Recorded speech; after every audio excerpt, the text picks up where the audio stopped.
Greetings, Rabbi Aaron Boxt, back once again with my Torah portion of the week, Parashat Shavua. This week we are in the book of Deuteronomy still, Parashat Shoftim, Deuteronomy 16:18 through 21:9. And basically this is one of the law and order Torah portions, and the outline is pretty simple. The first section is the judicial system and public officials. Within the judicial system, we have kings, Levitical priests, and prophets. Safeguarding the judicial system, cities of refuge, boundary markers, and witnesses. That's section 2. Section 3 is rules for war. And section 4 is what do you do when there's an unsolved murder. So let's begin with the judicial system and public officials. This part of the Torah portion this week commands the community to appoint lay people to serve as professional judges and judicial administrators. These are not to be priests or prophets. These are supposed to be lay leaders. Kind of already setting up the separation between the ruler, the kingdom, the state, and the religion, the religious leaders, the priesthood, the prophets, if you will.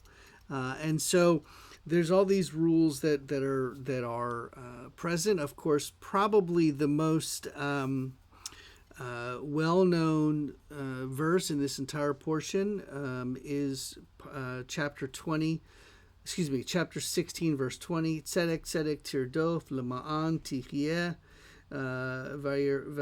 vayirashta et haaretz asher Adonai Elohecha noten lach. Justice, justice shall you pursue, that you may thrive and occupy the land that your God Adonai is giving you. And then it goes on to talk a little bit about if cases are too baffling, how you deal with controversy, matters of dispute in your courts, and so on and so forth. We also then have the Levitical priests. They are serving as priests in the central sanctuary, which of course will become the Holy of Holies in the temple once it's built. We move on to section in which we're talking about ways to safeguard the judicial system. This is how we are being taught or reminded how to guard justice.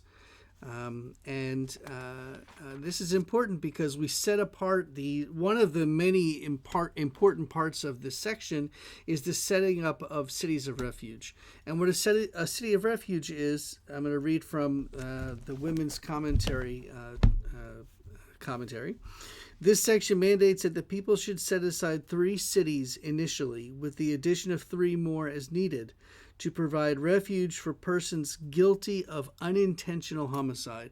If it's an accident, if someone does something, killing someone it's not intentional, this person is allowed to go to one of these cities of refuge for 2 reasons. Number 1, to protect them, but also to prevent somebody from being a revengeful or a vengeful killer, meaning someone who is a family member of the one that was killed going and out of revenge killing this person. So it allows for some time to pass before that's to happen, to not allow that to happen. And then we get into this section about rules for war. Even when the Israelites are going in and commanded to take over the land of Canaan, there are boundaries that are set, rules that are to be followed. Because even in the most worst battle that there possibly could be, there's still rules that are to be followed, which of course brings up a very interesting point, which I'll address in my sermon this week, which is how does Israel, who basically abides to the Torah laws for the way that they are to handle wars, how do they do that against an enemy like Hamas, which doesn't abide by the rules of war or the laws of war, however you look at it? And then the last part of this Torah portion is what happens when there's an unsolved murder. And this section tells us the community needs to bear no responsibility for bloodshed, for the shedding of innocent blood. which would of course make the land impure. And since there may be cases where someone may be accused of killing, but there's no suspect, so therefore the community is responsible. And this is a ritual and a prayer that allows the community to have that blood guilt removed to prevent the community from being held responsible for an unsolved murder. So that's, in a nutshell, this week's Torah portion, Parashat Shoftim. I look forward to seeing you on Friday night for Shabbat services, and I'll see you again next week. Shabbat Shalom.